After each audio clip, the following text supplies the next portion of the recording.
ఎన్నికల్లో వైసీపీ ఘోర ఓటమికి గల కారణాలను గురజాల మాజీ ఎమ్మెల్యే కాసు మహేష్ రెడ్డి తెలిపారు. తమ పార్టీ అధికారంలో ఉండగా తీసుకున్న కొన్ని నిర్ణయాలే ఓటమికి కారణమన్నారు. నాసిరకం మద్యం వైసీపీ ఓటమికి కారణమని, మద్యం తాగేవాళ్లు తమకు ఓటు వేయలేదని తెలిపారు. ఈ పాలసీలు మార్చాలని సజ్జల రామకృష్ణారెడ్డి, విజయకృష్ణారెడ్డికి చెప్పినా ఫలితం లేకపోయిందని చెప్పుకొచ్చారు. నిత్యం ఎమ్మెల్యేలు కానీ ఇతర నాయకులు ప్రజలకు అందుబాటులో ఉన్నారు, గడప గడప చేశారు. అయినా పార్టీ ఎందుకు ఓడిపోయిందని తరచూ అడుగుతూనే ఉన్నారు. జవాబు చెప్పాల్సిన బాధ్యత కూడా మా మీద ఉంది. ఒకటే ఈ రోజున ప్రతి కార్యకర్తకి, నాయకుడికి చెప్తుంది. సరే, రాజకీయాల్లో గెలుపోవటంలో సర్వసాధారణం. మహానాయకులు ఓడిపోయారు, మళ్ళీ గెలిచారు. అలాగే ఇది కూడా మనం ఒక స్పోర్టివ్నెస్తో తీసుకోవాలి. గతంలో గెలిచాం, ఈరోజు ఓడిపోయాం, రేపు తప్పకుండా గెలుస్తాం.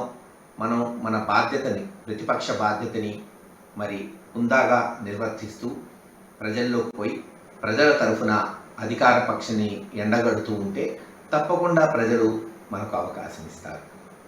కానీ ఈరోజు ఓడిపోవడానికి సరే అనేక మంది కార్యకర్తల నాయకులతో నేను మాట్లాడుతుంటే